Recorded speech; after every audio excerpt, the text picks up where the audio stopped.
este programa hemos comentado ya en varias oportunidades, en varias ocasiones, las sanciones que la Unión Europea, otros países que no pertenecen a la Unión Europea, pero son europeos, Estados Unidos, Canadá, países de la OTAN, Australia, Japón, Corea del Sur, han determinado hacer contra Rusia. Sanciones muy fuertes. Muchos creen que sí tendrán efecto, otros no creen que tendrán efecto. Lo que es un hecho es que van a tener un efecto, pero también van a afectarnos a todos los que no estamos en esa zona de la guerra. Los que no estamos en Rusia, vamos a seguir padeciendo parte de estas sanciones, el efecto. Y platícanos de eso, Luis Miguel. El primer efecto, obviamente, es el aumento en los precios de los hidrocarburos. Totalmente. Se empieza a hablar de un efecto boomerang. Quizás sea exagerado en el sentido de que cuando se usa la metáfora o esta imagen del boomerang es lo que querías tú que golpeara al otro te termina golpeando a ti. Yo diría, en este caso, este conflicto, esta guerra, nos coloca en una situación donde todos perdemos. El primer efecto de las sanciones económicas contra Rusia, o si queremos ponerlo así, del conflicto en Ucrania, de la invasión, más las sanciones, es que el mundo completo va a crecer menos y va a tener más inflación. Decíamos desde la primera vez que aparecieron las noticias, Rusia y Ucrania son jugadores importantes en el mercado energético, en el mercado de los alimentos a través de dos granos importantes para la alimentación del mundo, son trigo y maíz, y luego aparecen otros productos fertilizantes, níquel, etcétera.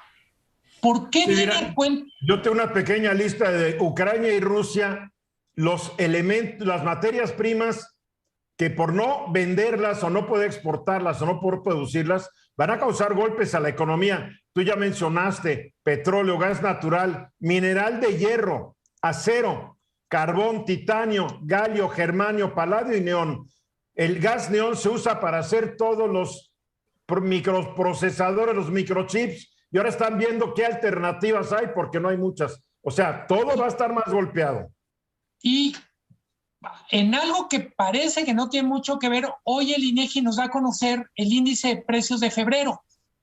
Trae dos novedades. El primero es que vuelve a levantar. Habíamos tenido 2 meses altos, pero bajando, y hay un repunte.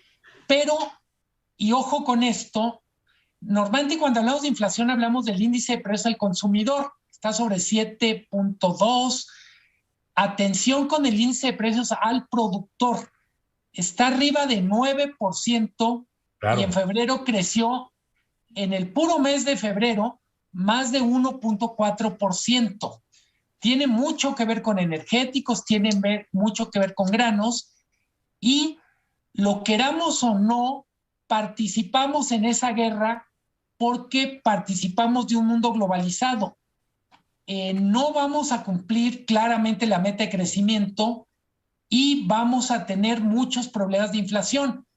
Ya empezaron algunos analistas a bajar la expectativa que se tenía hace un mes de inflación. La están bajando 1/10 o 0.2 de punto porcentual durante estos días.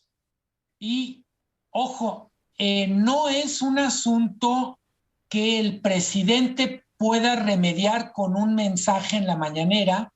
Es un fenómeno complejo donde los precios están teniendo mucha presión para subir, y por otra parte el crecimiento nos literalmente tenemos viento en contra para crecer.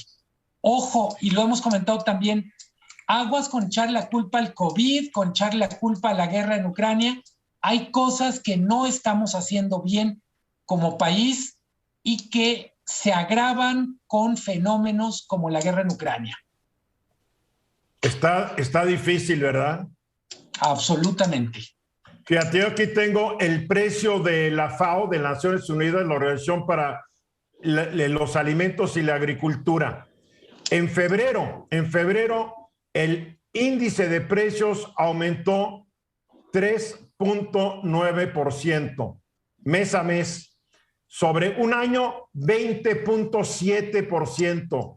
El índice de los precios de cereales aumentó 3% en febrero y en lo que es de un año a un año es el 15%. Todo va para arriba y los cereales que México se come están regidos sus precios por valores internacionales.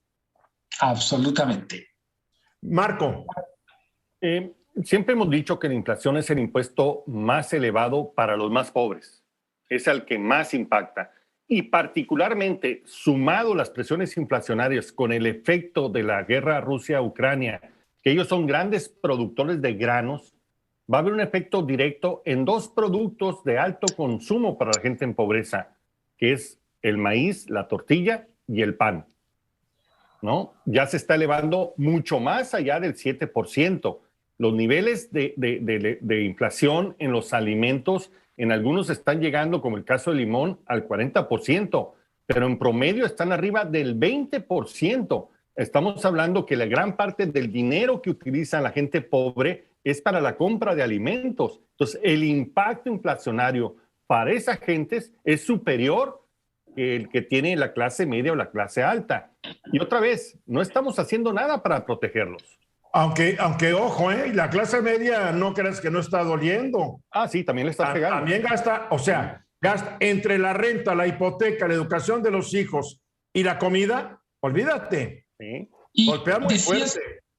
Decías tú, Marco, no estamos haciendo nada. Parte del problema es el tipo de inflación para el cual subir las tasas en el Banco de México no ayuda a gran cosa. Es decir, si tienes un problema porque el precio de los granos está subiendo mucho en el mundo, pues tú puedes subir las tasas al doble y de todos modos no resuelves en el origen la presión de los precios. Estamos en un momento para el que no hay manual de operaciones y es parte de lo que genera mucho nerviosismo. César. Yo creo que hay un elemento importante. Tenemos que cambiar nuestros parámetros para medir las causas, efectos y el mecanismo de la guerra. Estamos usando parámetros históricos de la Segunda Guerra Mundial, mediáticos de Vietnam o de la Guerra del Golfo, y en factor económico, aquella vieja creencia de que la economía de guerra fomentaba el crecimiento en algún momento. Estamos frente a reglas distintas, tenemos que aprender, de acuerdo, no hay manual de operaciones, pero sobre todo lo que está faltando creo que es un espíritu crítico para saber por dónde caminar en una realidad que no conocíamos. Bueno, habrá que desarrollar ese espíritu crítico. Un artículo muy interesante hoy en el International Business Times dice que con los aumentos del el petróleo y la comida que empezaron antes de la invasión rusa a Ucrania, el mundo pudiera estar yendo hacia una estagflación estilo de la década de los 70s.